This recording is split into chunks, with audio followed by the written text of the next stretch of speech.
నమస్తే, నేను మారుతీరామ్. V3 న్యూస్కు స్వాగతం. ఈ ముందుగా బులెటిన్లో హెడ్లైన్స్ చూద్దాం. దేశంలో 5వ విడత లాక్డౌన్పై కేంద్రం ఆలోచన. మన్ కీ బాత్లో ప్రకటన చేయనున్న ప్రధాని మోడీ. ప్రగతి భవన్లో ఉన్నతాధికారులతో సమావేశమైన ముఖ్యమంత్రి. లాక్డౌన్ పొడిగింపుపై కీలక నిర్ణయాలు తీసుకున్న సీఎం.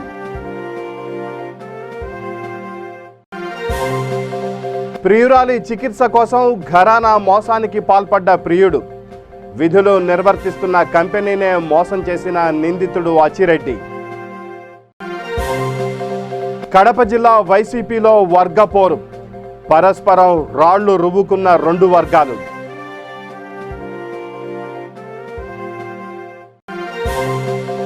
పశ్చిమ గోదావరి జిల్లాలో గ్యాస్ లీక్. ఆందోళన చెందాల్సిన అవసరం లేదన్న గెయిల్ అధికారులు.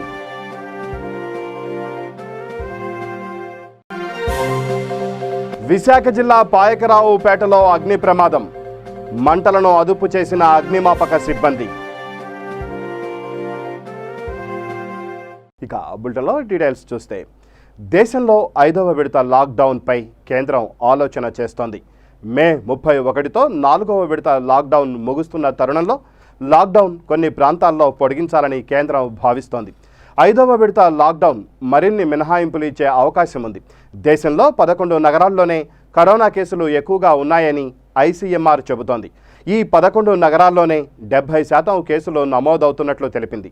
మహారాష్ట్ర, గుజరాత్, తమిళనాడు, ఢిల్లీలో కరోనా కేసుల సంఖ్య రోజురోజుకి పెరుగుతుండడంతో లాక్డౌన్ కొనసాగించాల్సిన పరిస్థితి ఏర్పడింది. ఈ నెలాఖరున ప్రసారమయ్యే మన్ కీ బాత్ కార్యక్రమంలో లాక్డౌన్ 5.0పై ప్రధాని మోడీ ప్రకటన చేస్తారని తెలుస్తోంది. కరోనా కేసులు పెరుగుతున్నప్పటికీ రికవరీ రేటు పెరగడం భారత్కు ఊరటనిస్తోంది. ప్రగతి భవన్లో జరుగుతున్న ఉన్నత స్థాయి సమీక్ష సమావేశంలో ముఖ్యమంత్రి కె చంద్రశేఖరరావు కీలక నిర్ణయాలు తీసుకున్నారు. కరోనా నియంత్రణ, లాక్డౌన్ పొడిగింపుపై బుధవారం మధ్యాహ్నం ప్రభుత్వ ఉన్నతాధికారులు, మంత్రులతో సీఎం సమావేశమయ్యారు. ప్రభుత్వ ఉద్యోగులకు మే నెల పూర్తిస్థాయి జీతాల చెల్లింపునకు సీఎం సూచనప్రాయంగా ఆమోదం తెలిపినట్లు సమాచారం. ఇక హైకోర్టు తీర్పు నేపథ్యంలో పెన్షనర్లకు కూడా కోత లేకుండా మొత్తం చెల్లించే యోచనలో సీఎం ఉన్నట్లు తెలుస్తోంది. అనారోగ్యంతో బాధపడుతున్న ప్రియురాలి చికిత్స కోసం ఉన్నతాభ్యాసం చేసిన ఓ యువకుడు భారీ నగదు చోరీకి పాల్పడ్డాడు. సూర్యాపేట జిల్లాకు చెందిన అచ్చిరెడ్డి శ్రీ సాయి చరణ్ పేపర్ మిల్స్లో అకౌంటెంట్గా విధులు నిర్వహిస్తున్నాడు. మిల్స్ యజమానికి దగ్గరి బంధువు కావడంతో మనీ కలెక్షన్ బాధ్యతలో అప్పగించగా హైదరాబాద్లోని పలు ప్రాంతాల్లో నగదు వసూలు చేసి దొంగతనం జరిగినట్లుగా డ్రామాకు తెరతీశాడు. దీంతో రంగంలోకి దిగిన పోలీసులు విచారణ జరిపి అచ్చిరెడ్డి దొంగతనానికి పాల్పడినట్లుగా గుర్తించారు. నిందితుడిని అదుపులోకి తీసుకున్న పోలీసులు అతని నుంచి నగదు స్వాధీనం చేసుకున్నారు. చాలా మంచి కేసు డిటెక్షన్ చేయడం జరిగింది. చాలా షార్ట్ టైంలో అన్నది అంతా డిటెక్ట్ అయింది. ఇది ఒక మారం అచ్చిరెడ్డి అనే వ్యక్తి, ఒక 28 years ఓల్డ్ ఏజ్. ఈయన ఒకటి కథ సృష్టించారు. అది ఏంటంటే, ఈయన పేపర్ మిల్కి సంబంధించిన ఆయన worker. Actually paper mill situated in Suryapet జిల్లా. సో ఈయన పేపర్ మిల్ సంబంధించిన ఎక్కడెక్కడైతే ఇక్కడ కలెక్షన్స్ ఉన్నాయో, అంటే పేమెంట్స్ ఏదైనా పెండింగ్ ఉన్నాయో అవన్నీ కూడా కలెక్ట్ చేస్తారు. ఈయన ఫస్ట్ మార్చ్ నెలలో ఒకసారి కలెక్షన్ చేశారు, ఒక 10 lakhs వరకు.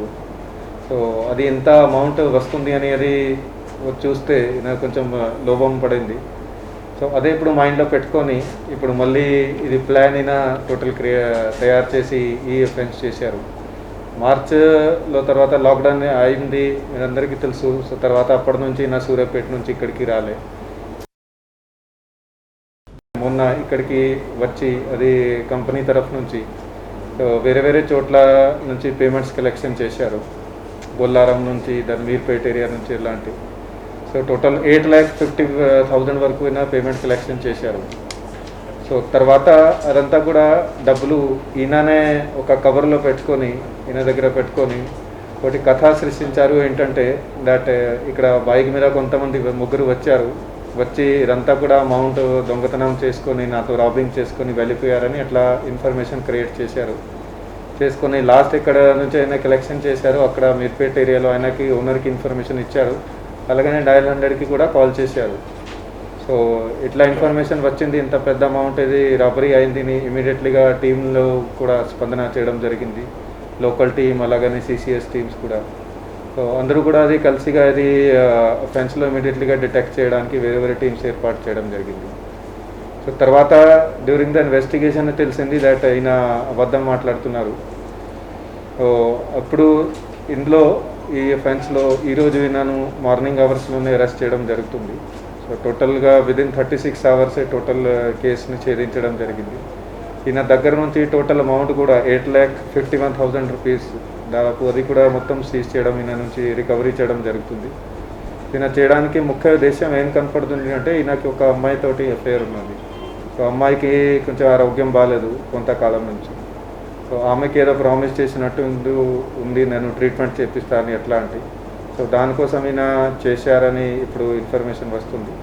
ఇంకా కూడా పూర్తిగా దర్యాప్తు చేస్తాము, ఇంకా వేరే కూడా ఏదైనా చేశారని అది కూడా ఇన్వెస్టిగేషన్లో బయటకు వస్తుంది. ఈ టోటల్ అన్ని టీమ్స్ కూడా ఇందులో చాలా మంచి వర్క్ చేసినాయి. ఎంత షార్ట్ టైంలోనే కేసుని ఛేదించడం జరిగింది. చాలా అప్రిషియబుల్ వర్క్ ఉన్నది ఇది. ఇందులో డీసీపీ క్రైమ్స్ గారు యాదగిరి గారు, అలాగే ఓఎస్డి క్రైమ్ శ్రీనివాస్ గారు, ఏసీపీ వనస్థలిపురం జయరామ్ గారు, అలాగే ఆల్ సిసిఎస్ ఇన్స్పెక్టర్లు పార్థసారథి, నవీన్ రెడ్డి, అశోక్ కుమార్, మధుకుమార్, ఎస్ఐలు రాములు నాయక్, మాణిక్యారెడ్డి, అలాగే మీర్పేట ఇన్స్పెక్టర్ యాదయ్య, మీర్పేట. తమిళనాడు మాజీ ముఖ్యమంత్రి జయలలిత వారసురాలు ఆమె మేనకోడలు దీప, మేనల్లుడు దీపక్ అని మద్రాసు హైకోర్టు తీర్పు చెప్పింది. దీంతో 900 కోట్ల రూపాయల విలువైన ఆస్తులకు దీపక్ వారసులయ్యారు. జయలలిత ఆస్తులన్నింటినీ స్వాధీనం చేసుకునేందుకు వారికి హైకోర్టు అనుమతి ఇచ్చింది. దీపక్ దాఖలు చేసిన పిటిషన్పై విచారణ జరిపి ఈ తీర్పు చెప్పింది కోర్టు. దీపను ప్రతివాదిగా పేర్కొంటూ దీపక్ ఈ దరఖాస్తు చేశారు. Justice N Kirubakaran, justice Abdul Khuddus division bench ఈ తీర్పు ఇచ్చింది. కడప జిల్లా వైసీపీలో వర్గపోరు రాజుకుంది. రామకృష్ణారెడ్డి, డి యోగానందరెడ్డి వర్గీయులు పరస్పరం రాళ్లు రువ్వుకున్నారు. దీంతో పరిస్థితులు ఒక్కసారిగా ఉద్రిక్తంగా మారాయి. పోలీసులు రంగప్రవేశం చేయడంతో పరిస్థితి సద్దుమణిగింది. కడప జిల్లా బి కోడూరు మండలం పాయలకుంటలో గ్రామ సచివాలయానికి శంకుస్థాపన చేసేందుకు బద్వేల్ ఎమ్మెల్యే వెంకట సుబ్బయ్య గ్రామానికి చేరుకున్నారు. అయితే మరో వర్గం వారు ఈ కార్యక్రమాన్ని అడ్డుకునేందుకు ప్రయత్నించడంతో గ్రామంలో ఒక్కసారిగా ఉద్రిక్త పరిస్థితులు నెలకొన్నాయి. ఈ ఘటనలో 8 మంది గాయపడ్డారు. సమాచారం అందుకున్న వెంటనే గ్రామానికి చేరుకున్న పోలీసులు పరిస్థితిని అదుపులోకి తీసుకొచ్చారు. గాయపడిన వారిని పోరుమామిళ్ల ప్రభుత్వ ఆసుపత్రికి తరలించారు.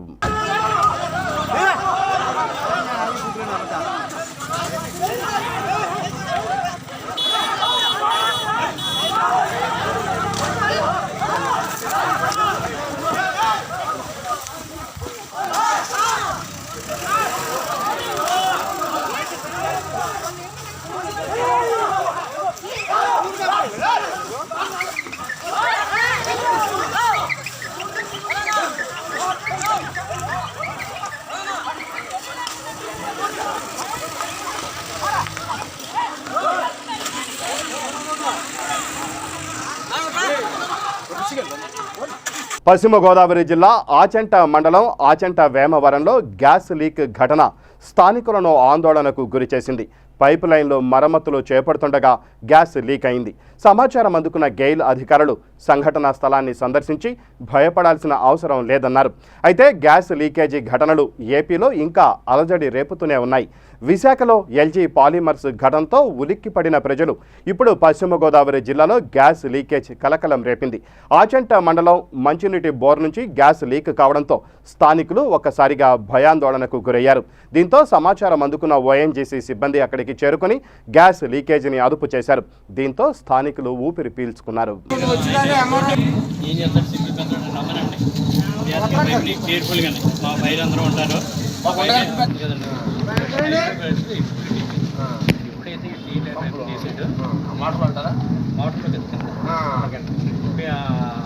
సబ్మెర్సిబుల్ అంటే మెర్సిబుల్కి సబ్ కింద ఉండదు, నీటిలో దాని కింద ఉండదండి. సబ్మెర్సిబుల్ ఎక్కడో మధ్యలో వేస్తాడు బాగా కిందకంటే బాటం వరకు వేసి 70 అడుగులు ఉంటుంది, 60 అడుగులు 70 అడుగులు.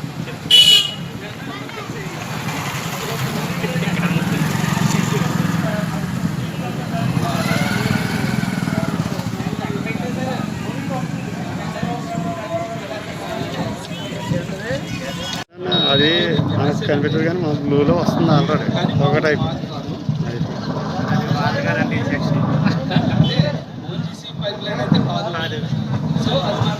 డిపార్ట్మెంట్ వస్తుంది, వాళ్ళు వచ్చేదాకా వెయిట్ చేయండి.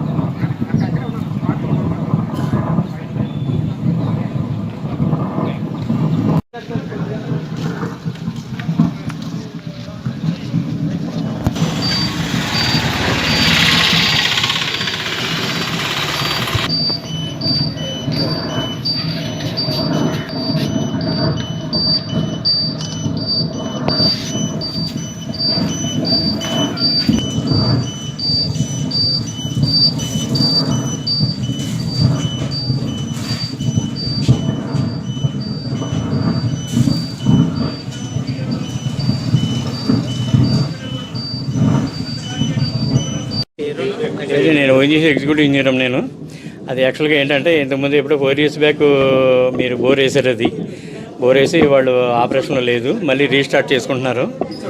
దాన్ని సర్వీసింగ్ చేసుకున్నప్పుడు సబ్మెర్సిబుల్ పంపుతో సర్వీసింగ్ చేసుకుని మళ్ళీ ప్రయత్నం చేస్తామంటే కింద హైడ్రో ప్రెషర్స్ అక్యుములేట్ అయ్యి ఉన్నాయి. అతను ఆ ప్రయత్నంలో గ్యాస్ వాటర్ బయటకు వచ్చిందండి. అదే ఇది అంత సీరియస్ మ్యాటర్ ఏం కాదండి. ఇది సింపుల్గా పైపు పీవీసీ పైపు రిట్యూజ్ చేసేసుకుని దాంట్లో సిమెంట్ పోసేస్తే మొత్తం అది బోర్ అంతా క్లోజ్ అయిపోతుందండి. అది దాంట్లో అంత సీరియస్గా ఫైర్ అయిపోయే పరిస్థితి ఏం కాదండి. ఇది వైజాగ్ అది స్టెరిన్ గ్యాస్ అన్నారు, ఆ గ్యాస్లు కదండి. ఇది దీంట్లో హైడ్రోకార్బన్స్ కూడా తక్కువ ఉంటాయండి దీంట్లో. భయం ఉందండి, భయపడటానికి భయపడతారు, కానీ అంత భయపడే పరిస్థితి కాదండి అది. రెండోది మా ఓఎన్జీసీ పైప్ లైన్లో కూడా గ్యాస్ కాదు, మా వెల్ల గ్యాస్ కూడా కాదండి అది. మా వెల్ల సౌండ్ అంటే ఫార్మేషన్లో ఏదైనా సరే కింద ప్రశ్న ఉందనుకోండి, మా బబుల్స్ వస్తాయి కదా, మా అన్నం ఉడికినప్పుడు సౌండ్ ఎలా వస్తుందండి అది, కింద నుంచి అలా సౌండ్ వస్తుందండి అది. దాంట్లో ప్రెషర్లు కూడా ఏం లేవు, టెంపరేచర్ కూడా లేదండి. దీంట్లో హైడ్రోకార్బన్స్ అయితే కాదండి అది. విశాఖ జిల్లా పాయకరావుపేట సమీపంలో ఉన్న కొబ్బరి పరిశ్రమలో అగ్ని ప్రమాదం జరిగింది. కొబ్బరి ముడి సరుకులకు అగ్నికీలలు చుట్టుముట్టడంతో మంటలు వ్యాపించాయి. దీంతో సమాచారం అందుకున్న అగ్నిమాపక సిబ్బంది హుటాహుటిన సంఘటనా స్థలానికి చేరుకొని మంటలను అదుపు చేశారు. పెద్ద ఎత్తున మంటలు వ్యాపించడంతో చుట్టుపక్కల ప్రజలు తీవ్ర ఆందోళన చెందారు. అయితే అగ్నిమాపక సిబ్బంది చాకచక్యంగా మంటలను అదుపు చేశారు. ముఖ్యమంత్రి వైఎస్ జగన్మోహన్ రెడ్డి నేతృత్వంలో నూతన ప్రభుత్వం ఏర్పాటై ఏడాది పాలన పూర్తయిన సందర్భంగా కర్నూలు జిల్లా కలెక్టరేట్ సునైనా ఆడిటోరియంలో మన పాలన మీ సూచన కార్యక్రమం 3వ రోజు కొనసాగింది. ఇందులో భాగంగా విద్యారంగ సంస్కరణలు, విద్యా వ్యవస్థపై సదస్సు నిర్వహించారు.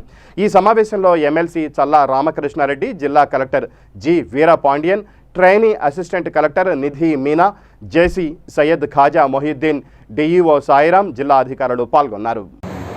ప్రతి గవర్నమెంట్ స్కూలు బంగారు భవిష్యత్తుకు పాటలు పరిచే అద్భుతమైన శిక్షణా కేంద్రం మన స్కూలు కావాలని, అందులో ఉన్న ప్రతి గురువు కూడా తన సొంత పిల్లలకు చదువులు చెప్తే ఏ రకమైన సంతృప్తి ఇస్తుందో అదే మాదిరిగానే అదే స్ఫూర్తితోనే ప్రతి పేదవాడి పిల్లలకు కూడా అదే స్ఫూర్తితోనే చదువులు చెప్పాలి అని చెప్పి మనస్ఫూర్తిగా కూడా కోరుకుంటూ, ఇలా ప్రతి పేద ఇంట్లోనూ చదువుల దీపాలు వెలగాలని, వాళ్ళ భవిష్యత్ మారాలని మనస్ఫూర్తిగా కోరుకుంటూ, దేవుడి దయతో ఇవన్నీ కూడా రాబోయే రోజుల్లో జరిగించాలి అని చెప్పి, దేవుడి దయతో జరగాలి అని చెప్పి కోరుకుంటూ, మీ బిడ్డ ఇంకా బాగా మీకు ఉపయోగపడే పరిస్థితులకి వచ్చి పని చేయగలగాలని చెప్పి కూడా దేవుని కూడా కోరుకుంటూ, మీరు ఏదైనా సలహా.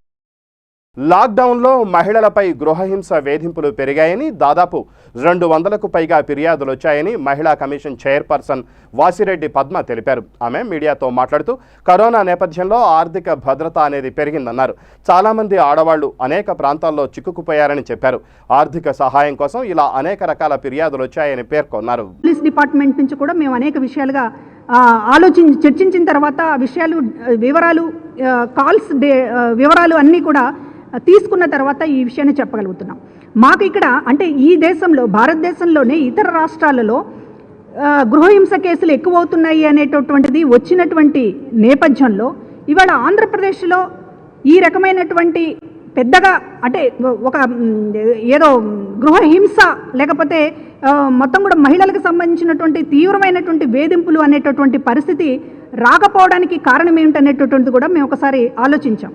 ఒకటి ఏంటంటే ఈ రోజున మద్యపానం అనేటటువంటిది అన్ని రాష్ట్రాలతో పాటుగా లాక్డౌన్ నేపథ్యంలో ఏపీలో కూడా ఇవాళ మద్యపానం అనేటటువంటి పూర్తిగా లిక్కర్ అనేటటువంటి ఎక్కడా దొరకకుండా ఉంది. ఇవాళ ఎందుకు ఏపీకి సంబంధించిందే మాట్లాడుతున్నామంటే ఏపీకి ఇంతకు ముందు కూడా ఒక సంవత్సర కాలంగా అలవాటు అవుతుంది ఇది మద్యం అనేటటువంటి దాన్ని లిమిటేషన్స్ పెట్టడం అనేటటువంటి దాదాపుగా 43,000 బెల్ట్ షాపుల్ని రద్దు చేయటం, ఆ తర్వాత ఈ 1 ఇయర్లోనే లైసెన్స్ ఉన్నటువంటి బెల్ట్ షాపుల్ని కూడా 33% తగ్గించటం, అదేవిధంగా బార్ షాపుల్లో ఉన్నటువంటి పర్మిట్ రూముల్ని దాదాపు 4,400 దాకా తగ్గించటం, ఇట్లా ఒక ప్రాక్టీస్ అనేటటువంటిది జరుగుతుంది కనుక ఈ అమలు అవ్వటం అనేటటువంటిది తాగడానికి నెమ్మదిగా దూరం అవుతున్నారు. మద్యం అమ్మకాలే 25% తగ్గినాయి అనేటటువంటిది ఒక అఫీషియల్ గణాంకాలే చెప్తూ ఉన్నాయి. 25% లిక్కర్ తగ్గినటువంటి నేపథ్యంలో నెమ్మదిగా అలవాటైంది. అందుకనే ఇతర రాష్ట్రాల్లో ఈవెన్ తెలంగాణలో కూడా ఒక్కసారే లిక్కర్ బ్యాన్ చేయడం వల్ల రకరకాల కేసులు ఈ రోజున ఎర్రగడ్డకు సంబంధించినటువంటి ఒక మానసిక హాస్పిటల్లో ఎట్లాంటి కేసులో మనం చూసాం. కానీ ఆంధ్రప్రదేశ్లో అట్లాంటి సంఘటనలు చాలా తక్కువగా జరిగినాయి, దాదాపు జరగలేదనే చెప్పాలి. దానికి కారణం ఈ రోజున ఒక దశల వారీగా మద్యపాన నియంత్రణ అనేటటువంటిది అలవాటైంది ఈ రాష్ట్రంలో. తాగడం అనేటటువంటి ఒకేసారి బంద్ పెట్టి పిచ్చెక్కిపోయేంత పరిస్థితి ఏమీ లేదు. దాదాపుగా నెమ్మదిగా మద్యం అనేటటువంటిది కంట్రోల్ చేయడం, షాపుల్ని కంట్రోల్ చేయడం, అమ్మకాలు సాగేటటువంటి టైంని తగ్గించడం, వీటన్నిటి రీత్యా కూడా మద్యం అనేటటువంటి దాన్ని ఒకేసారి ఆపినప్పటికీ కూడా లాక్డౌన్ పీరియడ్లో ఇవాళ దాని ఎఫెక్ట్ మహిళల మీద పడలేదు. ఇళ్లలో దాని మీద పిచ్చిగా చేయడం, లేకపోతే మాకు తాగడానికి అందుబాటులో లేదనేటటువంటి దాని మీద ఆడవాళ్ళపైన విపరీతంగా కొట్టడము, అట్లాంటి సంఘటనలు కొంచెం తగ్గినాయి అనేటటువంటిది. అంటే తాగుడు అనేటటువంటిది తాగడానికి తగ్గడం, తాగేటటువంటి అలవాటు తగ్గడం అనేటటువంటిది అలవాటైంది కనుక నెమ్మదిగా ఈ లాక్డౌన్ పీరియడ్లో ప్రత్యేకించి దానికి సంబంధించినటువంటి దుష్పరిణామాలు దుష్ఫలితాలు పెద్దగా ఉన్నాయనేటటువంటిది ఇవాళ కనిపించలేదు. అనంతపురం ప్రభుత్వ ఆసుపత్రిలో alcohol and de addiction centre ప్రారంభోత్సవం జరిగింది. ఈ కార్యక్రమంలో జిల్లా కలెక్టర్ గంధం చంద్రుడు, అనంతపురం పార్లమెంటు సభ్యులు రంగప్ప, అనంతపురం అర్బన్ ఎమ్మెల్యే అనంత వెంకట్రామిరెడ్డి, హాస్పిటల్ సూపరింటెండెంట్ రామస్వామి నాయక్ పాల్గొన్నారు.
విశాఖ జిల్లా గాజువాకలో రోడ్డు ప్రమాదం జరిగింది.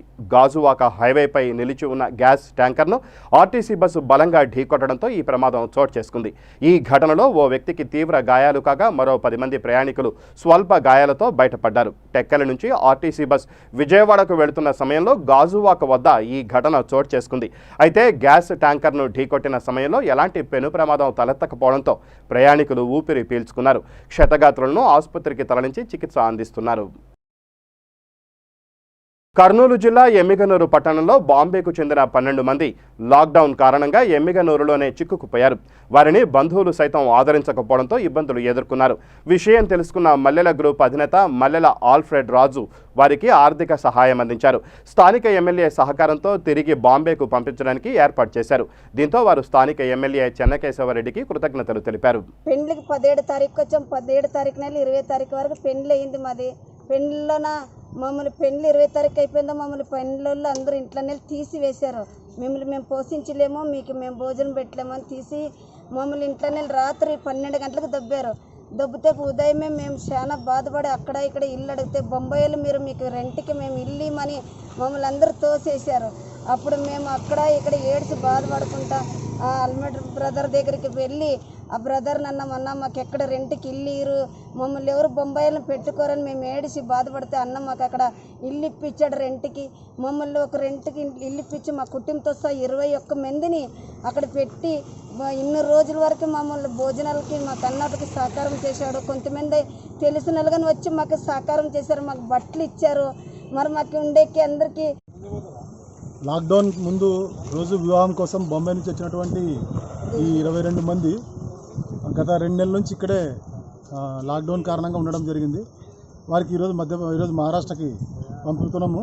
దానికి సహకరించినట్టు ఎమ్మెల్యే గారితోనేమి ఎంఆర్ గారికి మా ప్రత్యేక కృతజ్ఞతలు చేస్తున్నాను. ఇప్పటి వరకు మధ్యప్రదేశ్, రాజస్థాన్, ఒరిస్సా, ఛత్తీస్గఢ్, మహారాష్ట్ర వాళ్ళందరినీ ఎమ్మెల్యే గారి సహకరించాడు. వాళ్ళందరూ కూడా తమ ప్రాంతాలు పోయారు. ఇప్పుడు మహారాష్ట్ర బొంబాయికి ఈ కుటుంబం బయలుదేరుతుంది.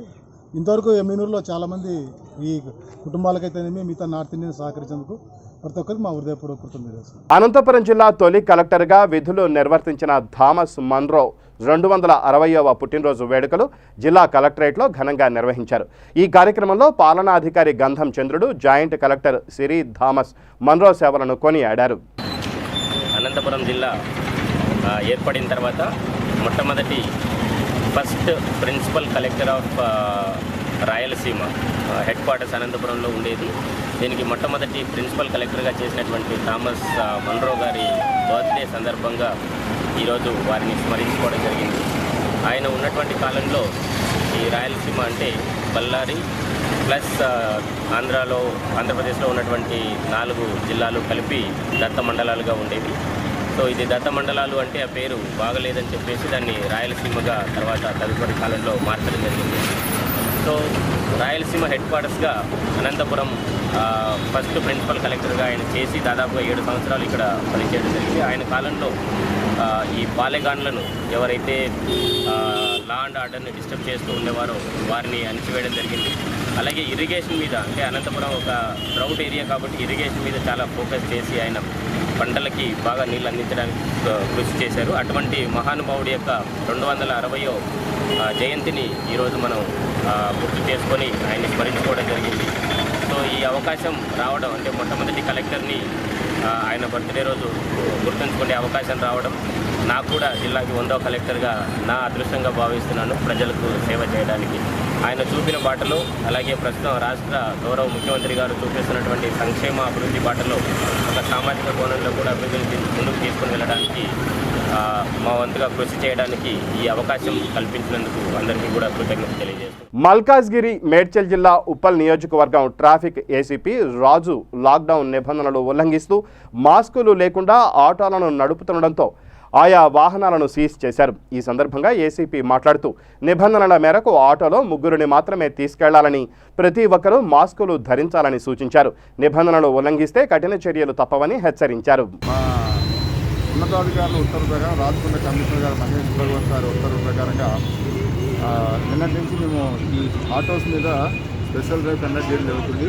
ప్రభుత్వం వారు ఇచ్చిన జీవో నెంబర్ 68 ప్రకారంగా ప్రతి ఆటోలో కూడా డ్రైవర్ కాకుండా 2 పాసింజర్స్ ఉండాలని, క్యాబ్స్లో అయితే డ్రైవర్ కాకుండా 3 పాసింజర్స్ ఉండే విధంగా ఉత్తర్వులు ఇవ్వడం జరిగింది. ఈ కరోనాను వ్యాప్తి చెందకుండా నిరోధించడం కోసం ఈ సందర్భంగా గత కొన్ని రోజులుగా మేము అన్ని బస్ స్టాండ్స్లో మా లోకల్ ట్రాఫిక్ ఇన్స్పెక్టర్స్ అందరూ కూడా అవేర్నెస్ చేయడం జరిగింది. ఆటో స్టాండ్స్లో ఈ ఉత్తర్వుల మీద వాళ్ళు ప్రత్యక్షంగా ఫాలో కావాలని. అయితే ఇంకా కొన్ని వాయిలేషన్స్ కనిపించడంతో మా ఉన్నతాధికారులు ఉత్తర్వుల ప్రకారం 8 ఆర్టీఓ ఆఫీసర్స్, ట్రాఫిక్ మల్కాధికారులు అట్లాగా ఈ ఆపరేషన్ కండక్ట్ చేయడం జరిగింది. ఈ డ్రైవ్లో కొన్ని ఆటోస్ కూడా ఎవరైతే పాసింజర్స్ని ఎక్కువ మంది గవర్నమెంట్ జీవో ఎక్కువ మంది పాసింజర్స్ని క్యారీ చేస్తున్నారో అలాంటి ఆటోస్ అని కూడా ఐడెంటిఫై చేసి వాటిని పట్టుకోవడం జరిగింది. వాటిని కూడా సీజ్ చేయడం జరిగింది. ఈ ప్రతి ఒక్కరు కూడా ఆటో డ్రైవర్లను కూడా ఈ ఉత్తర్వులు సూచన తప్పకుండా పాటించమని రిక్వెస్ట్ చేస్తున్నాం. ఇది మీకోసము, మీ ఫ్యామిలీ మెంబర్స్ కోసం కూడా ఈ ప్రభుత్వం ఈ ఉత్తర్వులు ఇవ్వడం జరిగింది. ఎందుకంటే కరోనా వైరస్ అనేది రోడ్డు వ్యక్తుల ద్వారా వ్యాప్తి ఉంటుంది కాబట్టి మీరు పాసింజర్స్ని ఎక్కువ మంది ఎక్కించుకోవడం వల్ల ఈ కరోనా మీకు కూడా వ్యాప్తి చెందే అవకాశం ఉంది. కాబట్టి మీరు సహకరించి ఏదైతే ఉత్తర్వులు గవర్నమెంట్ ఇవ్వడం జరిగిందో ఆ ఉత్తర్వులు సూచన తప్పకుండా పాటిస్తూనే ఆటోస్ని నడపాలని అందరినీ కోరుతున్నాం. ఏపీలో టీడీపీ మహానాడు డిజిటల్ ముంగిట్లో ప్రారంభమైంది. కరోనాతో ఎటూ కదలలేని పరిస్థితితో వీడియో కాన్ఫరెన్స్ ద్వారా మహానాడును నిర్వహించాలని టీడీపీ అధిష్టానం నిర్ణయించింది.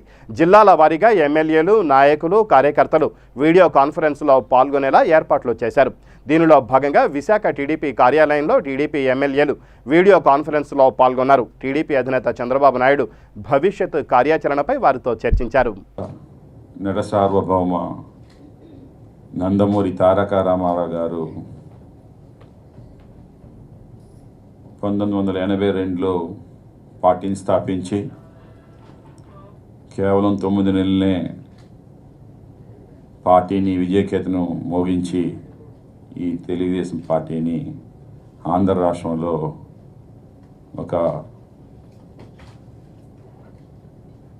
ఈరోజు జాతీయ స్థాయికి ఎదిగించడం,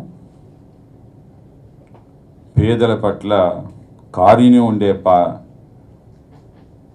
పేదల పట్ల ఆదరమానం ఉండే పార్టీ ఏదైనా ఉంది అని అంటే తెలుగుదేశం పార్టీ అని గుర్తుండేలాగా ప్రపంచ దేశాలన్నీ కూడా చెప్పుకునేలాగా స్వర్గీయ ఎన్టీ రామారావు గారు ఒక యుగ పురుషుడి మాదిరిగా అతని యొక్క గుండెల్లో, అందరి గుండెల్లో కూడా చిరస్థాయిగా ఉండిపోయేలాగా ఒక శ్రీరామరాజ్యం, రాముని మనం చూడం, రామరాజ్యం కోసం ఎన్ని సంవత్సరాలైనా సరే చెప్తూ ఉంటాం అన్నమాట. అలాంటి రామరాజ్యం 8 సంవత్సరాల దాని పరిపాలన కూడా మనకి అందించడం జరిగిందన్నమాట. నేటికి కూడా సంక్షేమ పథకాలు అంటే పేదలకు ఏదైనా చెయ్యాలి అని చెప్పి అంటే అతన్నే ఒక ఎగ్జాంపుల్గా తీసుకొని మిగతా రాష్ట్రాలన్నీ కూడా భారతదేశంలో ఒక ఆదర్శంగా, ఒక ఆదర్శ పురుషుడు అయ్యాడని చెప్పేసి ఈ వేదిక ద్వారా తెలియజేస్తా ఉన్నాం. అటువంటి మహనీయుడు సంక్షోభం అంటే ఏంటో అతను చాకచక్యానికే మెచ్చుకోవాల్సిన నాయకుడు అన్నమాట. ఇక బులెటిన్ ముగించే ముందు హెడ్లైన్స్ మరోసారి. దేశంలో 5వ విడత లాక్డౌన్పై కేంద్రం ఆలోచన, మన్ కీ బాత్లో ప్రకటన చేయనున్న ప్రధాని మోడీ. ప్రగతి భవన్లో ఉన్నతాధికారులతో సమావేశమైన ముఖ్యమంత్రి, లాక్డౌన్ పొడిగింపుపై కీలక నిర్ణయాలు తీసుకున్న సీఎం.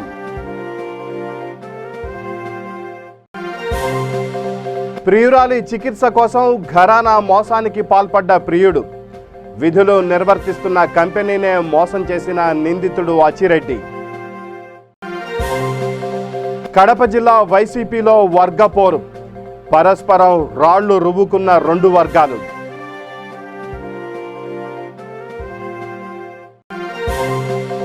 పశ్చిమ గోదావరి జిల్లాలో గ్యాస్ లీక్, ఆందోళన చెందాల్సిన అవసరం లేదన్న గెయిల్ అధికారులు.